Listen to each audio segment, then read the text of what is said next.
já coloco isso aqui, a Vera. Então, pessoal, boa tarde. Eu vou mostrar hoje dois protocolos para vocês, o COAP e o MQTT.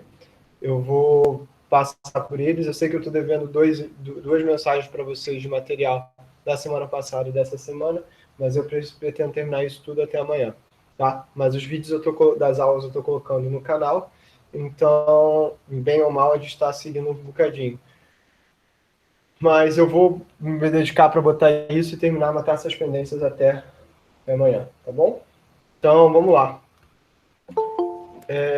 Deixa eu só abrir aqui, João Lacerda. Então, olha só, eu queria agradecer. Esses slides eles foram gentilmente cedidos pela professora Flávia Delicato, tá? Em que foi minha orientadora e era a professora antiga do curso, para que a gente pudesse trabalhar, tá? Então, eu vou falar hoje sobre o COAP, que é um protocolo da camada de aplicação. A gente viu o nível físico, a gente viu a camada de enlace nas suas mais diferentes vertentes, viu na aula passada o RPL e hoje a gente vai ver o COAP e o MQTT, que são os últimos protocolos que a gente vai ver a priori no curso. Depois a gente vai falar sobre outras tecnologias, né? Como deve falar um pouco mais sobre, como eu falei, fusão de dados, time machine learning, clusterização, mas aqui, né, hoje a gente vai falar sobre o COAP e o MQTT. Então, o COAP vem de Constrained Application Protocol, já identificando que é um protocolo da camada de aplicação, mas com recursos reduzidos. Ele é um grupo ele foi definido por um grupo do IETF, né, criado pelo grupo chamado CORE, IETF Constrained RESTful Environments, ou seja, na verdade, ele é um protocolo de transferência baseado nos princípios REST, né, ou seja, que vai operar sobre as funcionalidades do HTTP, ou seja, ele não é um HTTP cortado, porque a primeira coisa que vocês vão ver, e a primeira coisa que a maior parte dos alunos diz para mim, é assim, Cláudio, o COAP é um MQTT cortado? Não, o COAP não é um o COAP não é um HTTP cortado, o MQTT é outro protocolo, não tem nada a ver com isso que eu estou falando. O COAP, na verdade, ele é simplesmente uma API REST própria para IoT, que a gente usa como camada de aplicação, né? Então, por que a gente está usando REST? Primeiro, é um padrão de troca de dados, e vai representar uma forma simples de trocar dados entre clientes e servidores, baseado numa arquitetura cliente-servidor. Então, é para isso que a gente vai usar o COAP. Então, o background disso era habilitar serviços baseados na web, nessas redes restritas, com microcontroladores de 8 de memória limitada e rede de baixa potência, como os nossos sensores. E a solução baseada na web atual não era aplicada no contexto. Tem uma tese de mestrado de 2011, do Thiago França, no PPGI, que ele mostra essa diferença, né? O que a gente poderia ter em relação a essas outras tecnologias dentro, né? Tipo assim, quais são as formas de eu transmitir dados numa rede IoT? Tem o HTTP, você poderia mandar dados puros, mandar dados via JSON. Na prática, a gente chegou que hoje uma aplicação REST seria a melhor solução, né? E aí surge o COAP. Dúvidas até aqui? Traumas, desilusões?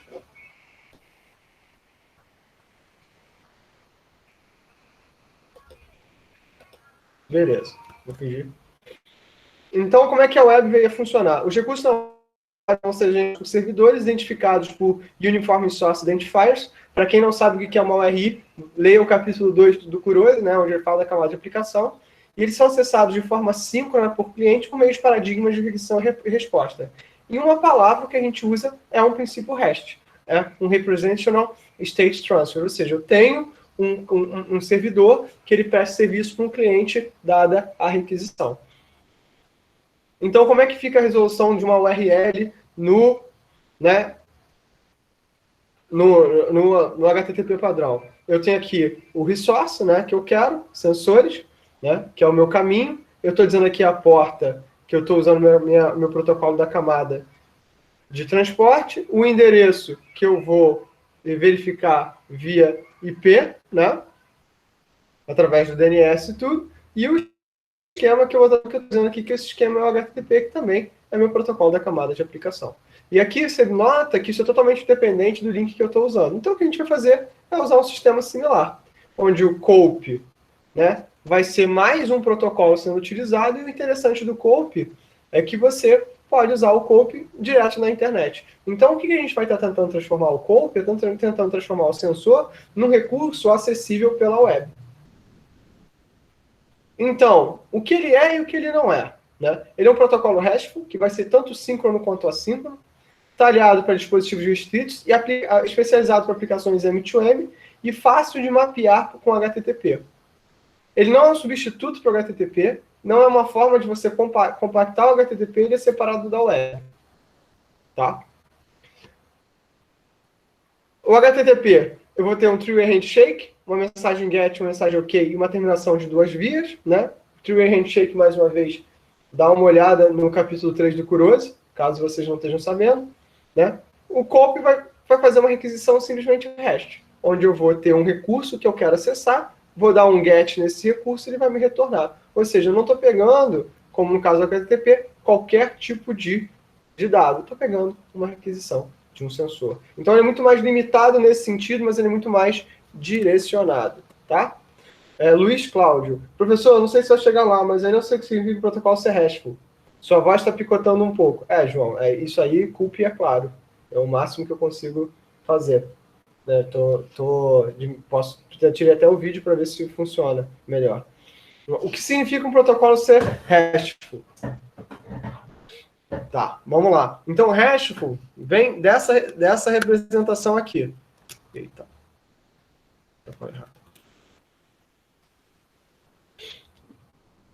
Que vem de eu ter um protocolo de requisição e resposta, onde eu tenho esses recursos, né, que vão ser acessados pelos clientes através de servidores, no que a gente chama de um relay de representação. Como assim? Né? O cliente ele não quer saber de onde vem o dado, ele quer essa informação. Então, tudo num protocolo RESTful é requisição e resposta, né? Mas requisição e resposta baseada em recursos. É diferente de eu simplesmente dizer, olha, eu quero um arquivo que está nesse endereço. Você não quer um arquivo que está nesse endereço. Você quer um arquivo X e, na verdade, o servidor, ou seja, você quer um recurso e o conjunto de servidores, o pool de servidores para onde vai ser consultado esse arquivo, vai ter a obrigação de te redirecionar esse recurso. Ou seja, para o cliente isso é transparente, para a infraestrutura isso tem um custo. Mas esse custo, né, ele vem...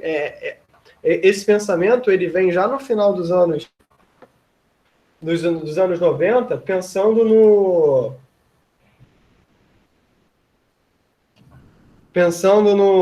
contexto que a gente não teria mais uma rede baseada em endereços, mas uma rede baseada em recursos e na verdade, essas requisições RESTful seriam esse pensamento de ser baseado em recursos. Tá? Não, a gente não pode dizer que o HTTP, que o COAP vai ser o HTTP para IoT. O COAP ele é um protocolo de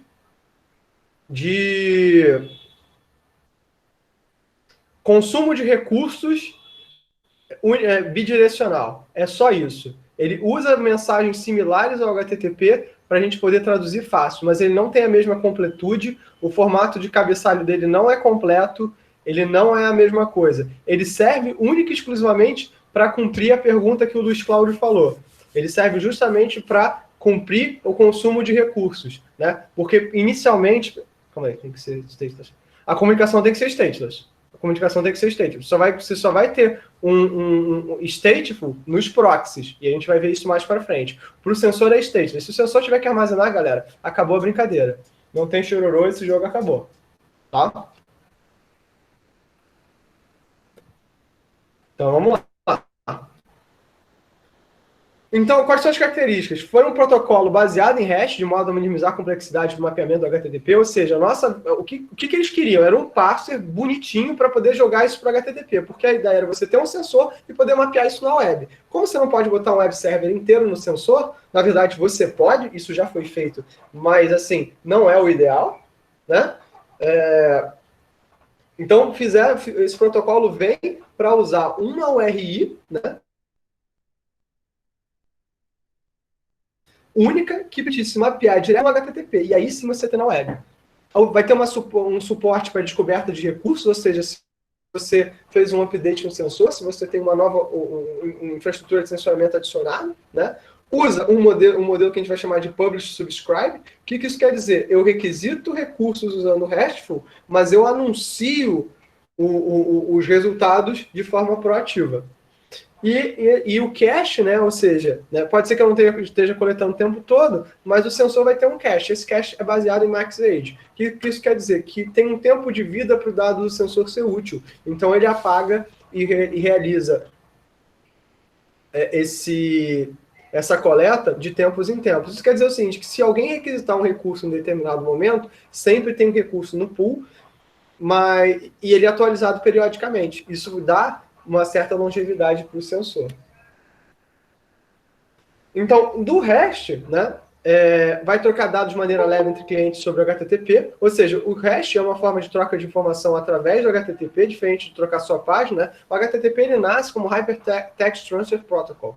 O que o REST diz é o seguinte, não, ele é genérico o suficiente para carregar qualquer coisa que eu queira, eu não estou querendo só carregar página, eu quero carregar recursos. Ao contrário do SOAP, o REST não vai usar XML para fazer solicitações, ele se baseia em uma URL. Né? Então o SOAP foi uma outra forma que a gente utilizou de troca de dados em sensores, não precisa pensar nele, tá? E o REST ele vai ser baseado em URL, então ele é facilmente representável via JSON. Então, para executar as tarefas, a gente usou só 4 métodos que são muito similares ao HTTP, que é o GET, POST, PUT e DELETE, e usando as URIs como substantivos, ou seja, como elementos de conexão. Ou seja, enquanto aqui eu vou ter uma mensagem completa, cabeçalho, aqui eu vou ter só isso aqui. Get, temper, blá, blá. Cláudio, beleza, e como é que eu vou fazer o parser disso para HTTP? Eu vou pegar essa informação e unir uma mensagem HTTP que está no proxy. Ou seja, na verdade, o que eu estou fazendo é simplesmente um parser disso aqui, isso aqui vai virar no proxy uma mensagem HTTP do GET do proxy. Tanto para ida quanto para volta. Entendeu? Então isso fica bem mais fácil. Tomás quer entrar. Então, vamos lá. O modelo de interação vai ser cliente-servidor, como a gente falou, né? Alguém de fora da rede vai pedir um recurso da rede de sensores e, nesse caso, vai receber. Então, entendam o seguinte, né? Eu vou ter uma requisição. Olha que interessante, né? Porque a gente está imaginando que o servidor, no caso, é o cara com mais recursos. Nesse caso, não. Nesse caso, o servidor é o proxy e ele faz requisições de dados, né, para os sensores. Né? Só que, pô, se você for fazer uma requisição de dados para os sensores, tem um custo de infraestrutura meio bizarro. Então, ele é até o proxy, né, dessa figura aqui. Requisição e resposta, né? Eu faço uma requisição HTTP para o proxy e o proxy vai pegar daqui da rede e responde. Então, no caso aqui, esse cara realmente é o servidor, mas aqui é um modelo publish-subscribe dentro do COAP, ou seja, periodicamente esses dados enviam dados para o proxy. Então, aqui esse proxy é uma figura dentro da arquitetura COAP. Mas esse cara aqui pode ser um edge server, né? Pode ser um servidor de borda da rede, ou um antigo sync node. Ou seja, o que mostra que esses protocolos eles não surgiram todos juntos, né? Eles surgiram para atender necessidades específicas. E quando a gente montou a pilha de protocolos, é que isso foi, né, se encaixando. Né?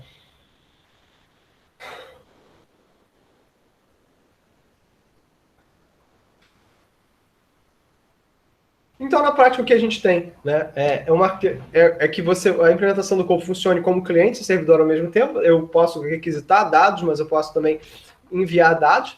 Né?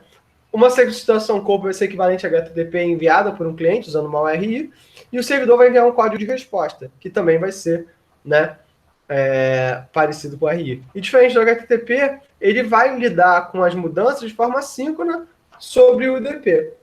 Então, na verdade, o que eu faço é simplesmente deixar o seguinte, cara, como eu sei que o modelo lá é publish subscribe, eu não preciso ficar preocupado se eu perder esse dado, porque na verdade é só coletar ele de novo, porque ele vai estar lá. Ou seja, diferente do TCP onde eu vou, ou do HTTP onde eu não tenho a noção de que esse dado vai continuar existindo, pela própria natureza da aplicação eu sei que o dado existe. Então é indiferente.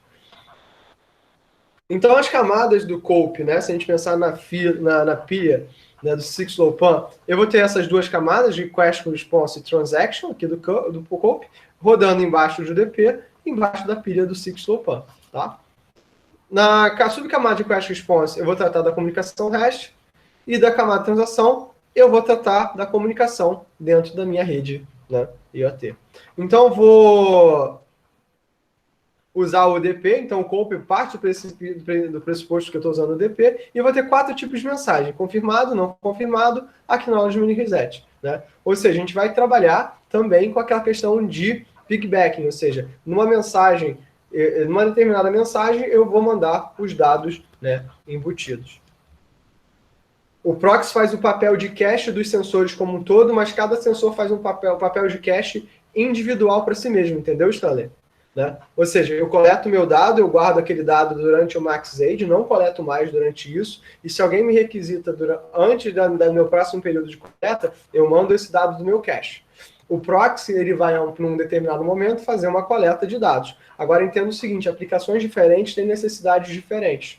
Então, aplicações diferentes vão ter necessidade de coletas diferentes.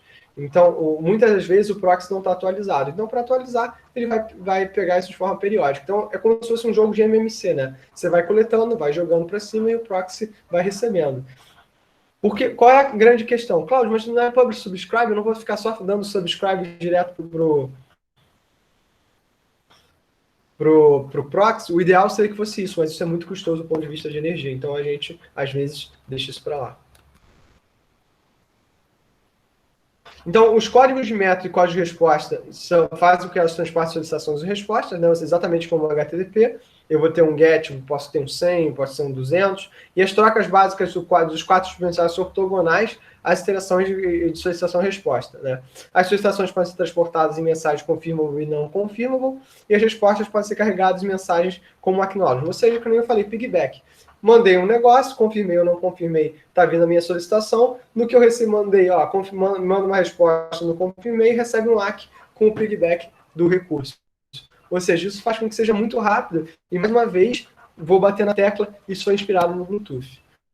O formato do pacote, vocês não vão ficar decorando, né? Mas só para vocês verem alguma vez, é o código, a mensagem, o token, opções e o payload, exatamente como é no HTTP, mas o tamanho vai de 10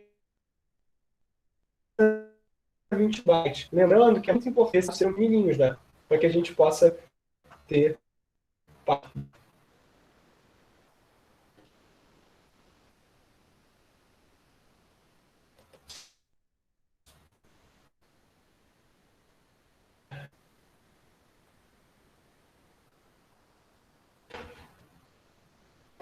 Vamos lá. Isso aqui eu vou pular, cabeçalho da mensagem. Esse cabeçalho da mensagem vocês vão poder ver na RFC. Eu acho que é desperdício de tempo a gente ficar trabalhando com isso aqui. Né? O método de transação, como eu falei, ele opera sobre o DP, e o padrão atual ele vai definir que você vai trabalhar sobre DTLS. O que é DTLS? Uma camada de segurança de criptografia em cima. Né? Você trabalhar o COPE acima sobre SMS ou TCP também é possível, ou seja, não preciso usar COPE, inclusive numa rede de IP. Existem redes, inclusive industriais, que usam COPE, tá? A troca de mensagem simples vai ser entre os endpoints, né? Mensagem confirmável ou não confirmável vão ser sempre respondidas por ACK ou REST. E o REST, o REST vai ser request response enviado de carona, né? E o método e código de resposta vão estar das URIs, vão ser enviados de carona também. O cabeçalho vai ser fixo de 4 bytes, né? Ou seja, 32 bits. Com cada mensagem contendo um ID, o ID da mensagem de até 16 bits, e eu vou estar trabalhando com até 250 mensagens por segundo, que é muito mais do que a gente precisa. É baseado em stop 1 wait, né? Ou seja, mando 1, confirmo 1, exatamente como é o Bluetooth. Ou seja, nota, é exatamente a mesma interação do Bluetooth. Faz 20 anos a gente ainda não mudou isso. Então a gente está usando a mesma coisa todas as vezes. A troca não confiável através de mensagem não confirmada, ou seja, eu posso não ter, para ganhar celeridade, se é uma troca de dados muito intensa, eu vou usar o não confirmable, e a detecção duplicada de mensagem confirmable e não confirmable através do ID é que vai acionar, né, protocolos de retransmissão. Quando o destinatário for capaz de processar uma mensagem confirmable, ele responde com a mensagem de reset, em vez de mandar um reconhecimento. Essa aqui é a abordagem stop wait, mandei um com, e eu recebi um ACK. Aqui, ó, estou mandando a mensagem de get humidity, que está indo de piggyback, e estou recebendo um ACK, eu estou recebendo o conteúdo através do piggyback. Ou seja, é um Bluetooth com esteroides no modelo de troca de dados. Então, aqui, Então, isso aqui, todas essas mensagens, isso aí foi cortado do padrão, tá? Ah, Cláudio, mas isso é muito ruim, é porque os padrões só podem ser escritos em TXT. Então, você tem que fazer arte ASCII para poder explicar as coisas. O que eu acho irado, mas né, não tem necessidade. Nota aqui o seguinte, né, que as mensagens de conhaque, elas vão receber o mesmo message ID, né? Ou seja, esse message ID ele não está identificando a mensagem em si, mas a transação, ou seja, o conjunto de mensagens e a que se destina a essa operação. Ah, gente, parou onde?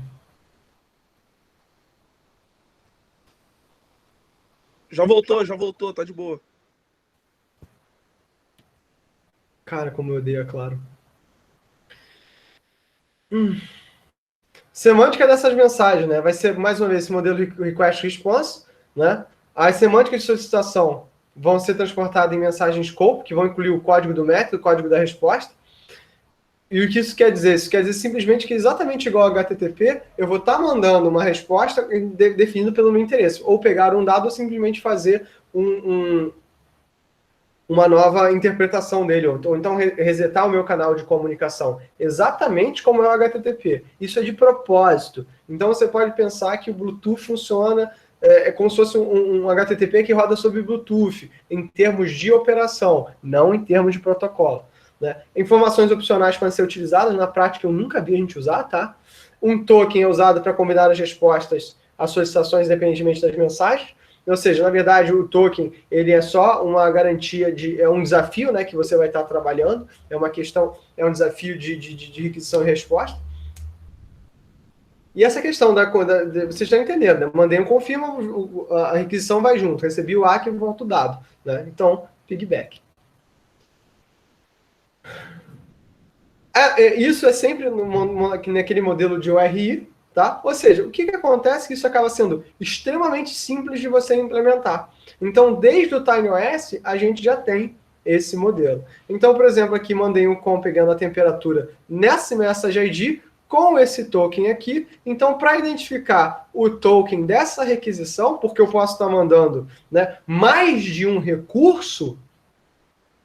E olha que interessante isso. Dentro da mesma requisição, se o meu sensor tem duas unidades de sensoriamento, por exemplo, luz e umidade, eu posso estar mandando, dentro de um mesmo ACK, mais de um recurso.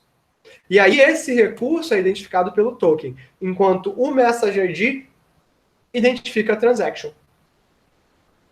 E essa identificação da transaction, né, é que torna interessante, porque a partir da identificação da transaction com recurso, eu consigo identificar exatamente a unidade de sensoriamento. Né? Mas isso gera um problema de segurança, porque através da soma das transactions eu consigo saber qual é a minha rede. Tá? Então, pô, Cláudio, mas isso é ruim? Isso é ruim. Isso é bem ruim. Tá? Então a gente hoje trabalha numa versão, e eu posso dizer, porque eu tenho acompanhado esse grupo, né, uma versão do COPE que usa um protocolo de criptografia mais intensos. Tá? Então, um exemplo de resposta aqui. Mandei um com get, recebi o ACK. Mandei um com get, recebi o ACK. Ou seja, esse exemplo de resposta separada eu posso estar trabalhando com... Eu não preciso que a mensagem seja sequencial. É isso que eu quero dizer. Eu posso mandar um com de uma transação, mandar um ACK de outra coisa, começar uma outra transação, mas mandar um token da identificação desse recurso aqui. Então, eu sei quem é o recurso. Cláudio. Vale. No caso, então, no COPE, porque, por exemplo, se fosse num REST padrão, a identificação poderia ser um parâmetro da URI, né? Por exemplo, get, temperatura e, sei lá, o ID do recurso. No caso aí, ela vai na mensagem, é isso? Que é o token? Exato. Na verdade, ela vai na mensagem porque a partir do token, mas identifica o recurso de forma individual. O que é justamente para responder o Luiz, junto com a tua dúvida, Stanley, é o seguinte: isso é uma forma que eu tenho de simplesmente fazer o desafio do meu protocolo. Né? Garantir que eu tenho uma identificação única entre transação e recurso. Então, eu não preciso garantir que esse token ele é único. Né? O que eu quero dizer com isso? Né? Eu não tenho um token identificado por transação. O token não necessariamente ele muda. Então, o token ele pode estar em transações diferentes para identificar um recurso que você tem no seu sensor. Isso é uma coisa negativa. Por quê? Porque se o token ele é constante, se eu pego dados o suficiente, eu consigo saber quais são os recursos que a minha rede tem. Isso é ótimo porque você quer mapear os recursos, mas isso também é ótimo para o atacante. Então, hoje se trabalha em variações do COAP que fazem esse exemplo que fazem esse esquema de token dinâmico. E a questão é como mapear isso em tempo real. Entendeu? Tipo um scanning de Um scanning, exatamente. É tipo um scanning de recursos. scanning de recursos. Então, se eu fizer um get, eu vou receber uma requisição de cada sensor, cada um vai devolver o seu ID e a sua temperatura, no caso. O token e a sua temperatura. O seu token e a sua temperatura. Ah, entendi. Então, na verdade, é um get, não é único, né? Não é tipo um request e uma response. Eu vou ter um request e vários responses. Exato, porque na verdade você vai fazer isso do HTTP para um proxy. O proxy vai inundar a rede, pegar esses recursos e jogar para o servidor de volta. Entendeu? Entendi, mas na verdade o proxy ele vai retornar consolidado, né? Porque se eu fiz uma requisição HTTP para o proxy, eu só posso ter um response, né? E aí a gente vai ver na aula que vem, quando eu falar de Data Fusion, como é que essa response é montada. Você tem que ter diversas técnicas para montar essa response, e essa response é acima da camada de aplicação. Na verdade, você pode fazer abaixo da camada de aplicação, mas faz pouco sentido. Entendi. Obrigado. E a gente vai ver agora no MQTT que isso também é complicado. Então, na verdade, assim, o tempo todo eu não fico mandando esses negócios. Por exemplo, aqui, mandei uma vez com max age de 30 segundos, se eu pedir isso antes, eu estou usando o cache light. Estou usando o cache desse cara aqui, tá? E isso faz com que o sensor possa dormir mais tempo. Então, note o seguinte, o proxy e o cope server, eles são papéis lógicos diferentes, tá? Porque o papel do proxy é interagir com o HTTP e com o cope server, mas normalmente o cope server e o proxy são a mesma pessoa física, tá? Não faz nem sentido não serem. Então, o problema, né? O paradigma REST geralmente é do tipo pool, ou seja, os dados são obtidos através de uma solicitação explícita. Informação de dados é normalmente enviada de forma periódica ou disparada por eventos. Então, o que a gente faz com isso? Né? A gente usa esse recurso de observation. Né? Registrei o meu serviço, vou notificar um estado tradicional, vou notificar uma mudança de estado e vou notificar uma mudança de estado. Cláudio, o que isso quer dizer? Quer dizer o seguinte, olha só. O meu sensor ele coleta dados de forma periódica ou não periódica. Tá? Por exemplo, estou coletando a temperatura para ver um incêndio, eu tenho que estar coletando sempre. Né? Não dá para ficar coletando só, tipo assim, só de vez em quando. Então, se há uma mudança na forma de operação de como eu trabalho,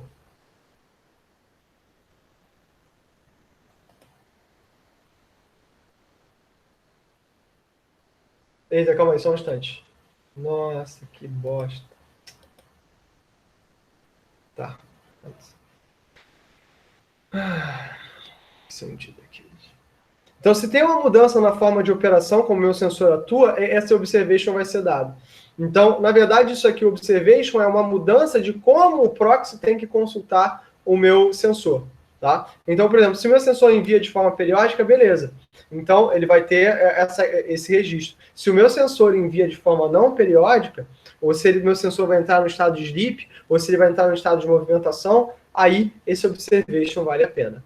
Tem diversas bibliotecas prontas de COAP, tá? O Contic, ele tem COAP, o Firefox tinha um plugin, esse plugin foi embora, o Wireshark tem um plugin do COAP, eu tenho biblioteca de COAP em C, tem biblioteca de COAP em Java, tem biblioteca de COAP no Contic, tem biblioteca de COAP em JavaScript, tá? Então, vou aqui, antes de partir para o MQTT, né? Deixa eu ver aqui, a apresentação, vou tirar. O cope server não necessariamente é a pessoa, é o sensor. Aí entra uma confusão. Tá, eu entendi qual é a sua dúvida, João. Eu falei que o servidor é o cara que, né, atende a requisição e resposta. O nome Cope Server diz, é a figura dentro da rede Cope que vai requisitar dados para os sensores. Pô, mas isso não seria um Cope Client? Ele é um Cope Client no sentido da relação única entre sensores e elemento computacional, mas ele é server no sentido de que ele está fazendo essa requisição para diversos sensores ao mesmo tempo e requisitando esses dados. Então, uma lógica invertida. O nome é ruim mesmo, tá? Mas o Cope Server, ele vai ser realmente o elemento que vai estar junto do proxy requisitando dados dos sensores. Mas ele, no ponto de vista canônico de implementação, ele seria um cliente. Mas eu entendo a tua dúvida, João, e ela é pertinente do ponto de vista de infraestrutura de rede. Faz sentido sim. Tá bom? Mas é um nome, mais um nome ruim, tá? E para vocês terem a contraposição, um protocolo que cada vez mais tem ganho visibilidade é o MQTT. O MQTT, essa apresentação foi feita pelo Gabriel Caldas de Aquino, que ele é meu aluno de doutorado, tá? Então, a gente fez isso para o nosso último curso. O MQTT é um protocolo que não é novo, ele foi criado em 99 para conectar oleodutos via satélite. A característica dele era ser open source, fácil de implementar, gastando pouca banda e provendo QoS. Agnóstico de como o payload era estruturado e acabou sendo útil para comunicação M2M, machine to machine, na internet das coisas. Então, ele é um protocolo do tipo publish subscribe, só publish subscribe, não tem nada de cliente servidor. Então, vão criar um tópicos, esses clientes vão publicar esses tópicos e os clientes vão poder assinar determinados tópicos. Ou seja, eu vou ter uma figura que é equivalente ao Cope Server e ao Proxy, que é o MQTT Broker, que ele vai pegar os dados dos meus sensores de temperatura e ficar mandando para os caras que fizeram o subscribe. Ou seja, isso é muito útil em cenários que você tem monitoramento contínuo, tipo fábricas ou casas.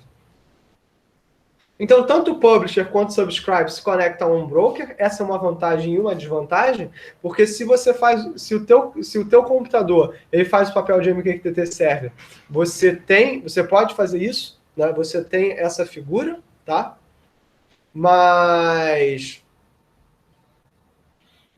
aqui não. Aqui o MQTT broker vai ser uma coisa separada. O broker vai receber essas mensagens e distribuir, e se um tópico receber uma nova mensagem, ele vai enviar para os clientes. Então, ele vai ser o cara que é responsável por receber, filtrar e decidir quem está interessado, que é a parte principal do Publish Subscribe, né? Mantendo a sessão, as assinaturas e garantindo que as mensagens vão ser entregues, e autenticando, atualizando clientes, é geralmente extensível de código aberto. Ou seja, é importante que ele seja escalável conforme a rede cresce, né? Tem vários exemplos de broker, né? Como, por exemplo, o Eclipse Mosquito, né? E o HiveMQ. O HiveMQ é o que a gente mais usa, tá? A gente tem uma instância dele instalada no laboratório, para depois quem quiser testar. Aqui tem um exemplo de lista de brokers, vocês vão poder baixar aqui no GitHub. E o cliente MQTT vai ser qualquer dispositivo que execute as bibliotecas do MQTT e esteja conectado a um broker, né? Basicamente, qualquer dispositivo conectado a um broker é um dispositivo pequeno e com recursos limitados, conectado para uma rede sem um computador típico, pode executar um MQTT. Tem cliente MQTT para Arduino, a gente usa isso o tempo todo.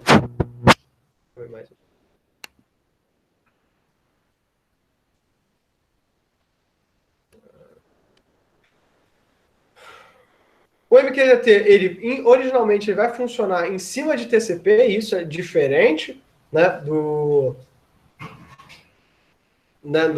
Cope, né? Então, na verdade, hoje a gente opera isso embaixo do DP, mas não é o ideal, né? Isso é uma das críticas ao MQTT. O pacote vai ser constituído de um header fixo, um header variável, né? Que vai ser de controle. Usualmente a gente corta isso aqui e um payload.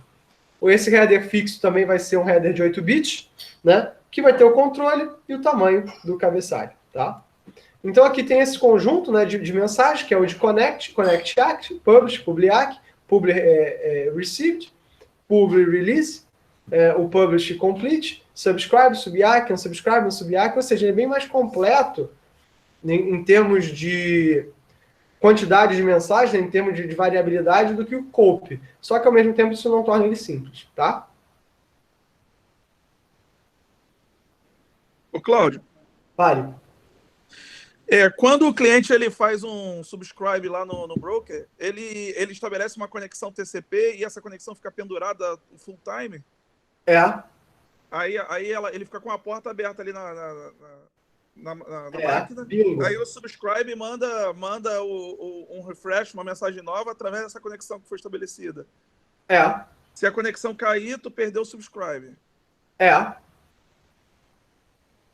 Viu porque não é exatamente o meu protocolo favorito? Não é bacana isso, ainda mais se tratando de AT, né? Isso tinha que ser o DP.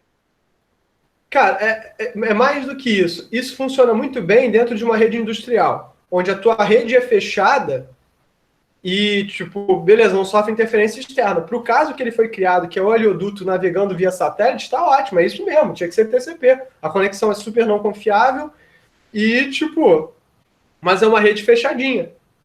Quando você vai para o free for all, né, quando eu estou falando de internet mesmo, o COLP é muito mais adequado. Mas ele é muito famoso ainda, tá? Então, na verdade, né, esse estabelecimento eu vou mandar um connect, vou receber um CONAC, estabelecido através do broker, né? Mandando esse formato aqui de pacote. Então, esse aqui é um exemplo, né? Ele vai ser um protocolo que até hoje ele é mandado através de um JSON. Então, a grande vantagem do MQTT é que ele é um JSON, né? Não é uma URI. Então, é muito fácil de você parsear, né? A URI tem algumas dificuldadezinhas. Após conectado, eu vou poder publicar no broker e o MQTT, tudo que ele vai fazer é filtrar e passar as mensagens por tópicos. O que é interessante, né, é que o MQTT não possui conhecimento dos dados, ou seja, o uso depende totalmente de uma mensagem estruturada. E vai caber ao usuário saber o que ele quer e como é que ele vai estruturar. Então, o MQTT, ele diferente do COPE, ele tem a vantagem de que ele é muito mais genérico. Tá? E isso é bem legal, bem útil. Então, quando o cliente publicar, o broker vai ler a publicação, confirmar de acordo com o QoS, ou seja, isso também é interessante, ele tem QoS embutido, que faz muito sentido dentro desse cenário de aplicações industriais. E quem publica a mensagem vai estar preocupado apenas em entregar a mensagem para o broker, ou seja, isso é totalmente um protocolo de relay. Assim, ele parte do pressuposto que 90% do tempo o teu sensor é burro. Isso não é um pressuposto ruim, tá, gente? Isso é um pressuposto, inclusive, muito razoável. Sim, hoje a AWS integra um broker MQTT, porque é muito fácil, né? Ele é muito simples de você implementar, e ele funciona dentro da tua infraestrutura. Entenda o seguinte, o MQTT ele é muito mais adequado para a internet como ela é hoje, do que propriamente para IoT. Ou seja, se você precisa de confiabilidade, se você precisa de um formato genérico, se você quer deixar a responsabilidade de processamento a nível da aplicação, é mais fácil você usar o MQTT do que o COPE. Agora, se você quer uma estrutura mais flexível, com recursos mais ricos, que alguma decisão seja tomada pelos sensores, eu usaria COPE, tá? Então, essa a minha avaliação, como eu tenho usado nos meus projetos, isso tem sido, né, muito bem recebido.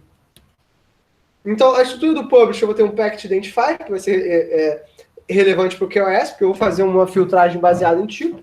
Um Topic Name, ou seja, o tópico que eu me subscrevi, como por exemplo, temperatura. Um QoS, né, que vai determinar a garantia de entrega ao cliente ou ao broker. Um Retain Flag, para determinar se essa mensagem vai ser salva pelo broker, né? Ou seja, na verdade é um cache. O Payload e um Dump Flag, para verificar se essa mensagem é duplicada e não precisa ser enviada.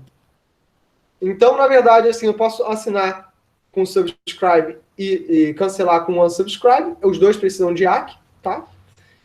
Ele é muito mais lento que o COPE, vocês já podem ver, né? E possui uma estrutura hierárquica baseada numa string baseada em UTF-8. E isso faz com que, na verdade, eu consiga fazer uma transição rápida entre uma URI e uma subscribe MQTT. Ou seja, eu consigo fazer essa tradução entre COPE e MQTT de forma bastante tradicional. Isso é uma das formas porque você não precisa escolher. Na verdade, você pode pensar o recurso em larga escala e o cara que vai ser o teu COPE server será ao mesmo tempo o teu MQTT server e fazer essa transição a nível de aplicação. Então, você consegue aproveitar a infraestrutura legada. Ou seja, se você já tem um broker MQTT que vem de uma rede industrial, você consegue manter ele funcionando. E diferentes tópicos vão ser assinados usando wildcards, ou seja, elementos, esse tipo de elemento aqui. Tá? Então vai ter dois tipos de wildcard. o de vários níveis, né? Onde eu vou poder usar esses símbolos, né? O hashtag e o mais, né? Quando eu tenho aqui o mais, eu vou ter o house mais mainlight. Então, assim, qualquer coisa aqui que tenha mainlight, eu vou conseguir trazer. Qualquer coisa que venha como sidelight, diferente de mainlight, como por exemplo, que sidelight, ele não vai cobrir. Quando eu uso o hashtag é o tudo, né? Então, house asterisco é tudo que tem. Room asterisco é tudo que tem em room. Então, aqui é muito mais... Isso aqui, digamos que é uma busca por... O hashtag é uma busca em profundidade, e isso aqui e o mais vai ser uma busca, né, horizontal, tá? Sobre um determinado conceito. É claro que em determinados níveis vão acabar sendo a mesma coisa, tá, gente? Então vocês têm que saber. Eu só tenho 3 níveis de QoS no MQTT, que é o Best Effort, o garantido entregue uma vez para o usuário, e o garantido que... O Best Effort, né? O contínuo, né? Que é parecido com o síncrono do Bluetooth. Ou seja, eu garanto que a mensagem seja entregue pelo menos uma vez, mas a mensagem pode ser entregue mais de uma vez, e eu garanto que cada mensagem seja recebida apenas uma vez pela contraparte. Então, Best Effort, assíncrono e síncrono, exatamente igual ao do Bluetooth, tá? E aí, Cláudio, por que não usou, então, os nomes do Bluetooth? Porque naquela época era patenteado. É simplesmente por isso. Cláudio, mas isso é muito estúpido. É muito estúpido, mas bem-vindo ao mundo corporativo. É importante dizer que quanto maior o nível de QoS, maior a troca de mensagens e, consequência, o overhead da rede. Aqui vão estar a documentação do MQTT. Esse aqui é uma documentação bastante completa. Vou colocar isso lá no canal e a gente fica por aqui. Então, para resumir esses protocolos da camada de aplicação, basicamente o que a gente está fazendo, galera, é tentar eliminar tipo, a duplicidade, né? Tipo, essa dubiedade das informações que eu tenho. O que eu vou tentar fazer aqui o tempo todo é garantir que a minha infraestrutura de comunicação entende a mesma mensagem de forma única. Agora, se eu tenho uma infraestrutura que é muito genérica, quando eu falo internet mesmo das coisas, é muito mais razoável eu trabalhar com o COP do que com o MQTT. Agora, o MQTT tem um legado imenso, né, de coisas que são, né, colocadas. Como o Johnson bem pontuou, a AWS hoje entrega um serviço de MQTT.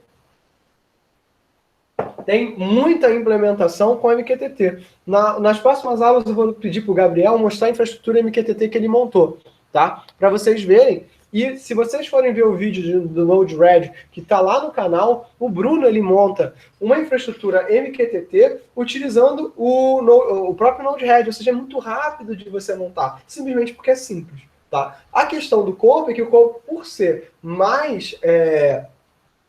você poder dar mais opções para a tua infraestrutura, você acaba tendo um problema muito sério, que isso pode tornar a tua infraestrutura mais complexa a nível, né, de recursos. Então, tem essa dicotomia aí. O tradicional é que você mantenha a tua rede com as duas implementações, né, tanto de COP como MQTT. Né, e vocês vão ver muito mais trabalho de pesquisa usando MQTT do que COP do que MQTT, mas muito mais implementações práticas usando MQTT devido à facilidade e até à maturidade dos recursos. Tá? Então, assim, eles são muito simples, eles são muito parecidos, são muito baseados na troca de mensagens. Você consegue transformar os dois em mensagens HTTP para você jogar no teu web server, né, e você ter uma aplicação tripartida, né, vendo aquela infraestrutura que a gente tinha de tree layer, de OT, que a gente viu nas primeiras aulas. E, gente, é isso. Dúvidas, traumas, desilusões?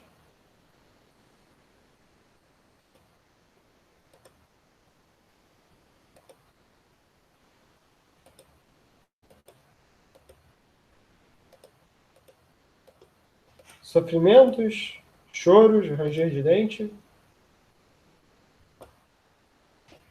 Não? Ninguém? Beleza. Então, pessoal, o que eu vou fazer? Vou gastar um tempinho agora tentando resolver, botar o máximo de material lá no nosso grupo, para que vocês tenham, né, essa material. Peço desculpas pela demora, tá? E assim, sem ser essa semana que a gente está agora, mas na próxima quinta-feira, eu devo postar mais um trabalho para vocês, mas é um trabalho que é a gente fazer uma implementaçãozinha MQTT junto com o Telegram, né? Usando o Node-RED. Alguns de vocês já fizeram o trabalho, porque estavam no começo da disciplina de mestrado, tá? Mas essa implementaçãozinha está num dos vídeos do canal, que quem gravou foi o Bruno, que é um dos alunos do laboratório, que ele mostra esse exemplo, né, da aplicação. A aplicação que a gente vai fazer, para quem já quiser começar, é uma aplicação de IoT usando o Node-RED, que permite, né, verificar se o café já está, né, pronto na tua máquina. Então, se você tem uma máquina em casa e você tem um Arduino, você pode usar isso para verificar se o seu café já está em casa e mandar uma mensagem para o teu Telegram. Tá bom? No caso, a gente está usando o ESP8266 no vídeo do Bruno, mas porque o ESP, eu acho que hoje é o sensor que a gente mais facilmente consegue encontrar no Mercado Livre por um preço acessível, já com 802.11, o famoso Wi-Fi implementado. Tá bom, pessoal? Dúvidas, traumas ou desilusões? Dou-lhe uma. Dou-lhe duas. Então, pessoal, vejo vocês na próxima semana. Desejo a vocês um ótimo final de semana. Para quem quiser, hoje às 3 da tarde vai ter um evento no NCE falando sobre as aulas remotas, né, e como elas têm funcionado, como é que as coisas são. Vocês estão convidados, vai ser um evento via YouTube. E é isso, tá bom? E eu não sei se vocês caíram, se eu caí. Eu tô sem rede, tô falando sozinho. Ah, tá bom. Então... Estamos aqui. Beleza.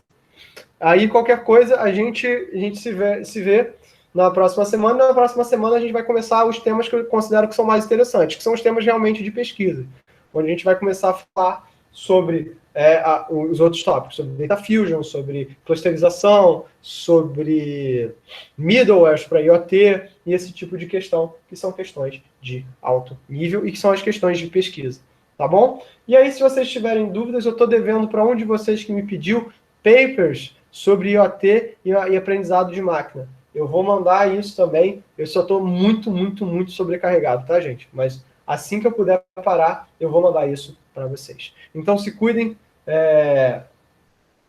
fiquem saudáveis e sejam felizes, tá? Vejo vocês na semana que vem. Vou parar aqui já parei a apresentação, vou parar a gravação.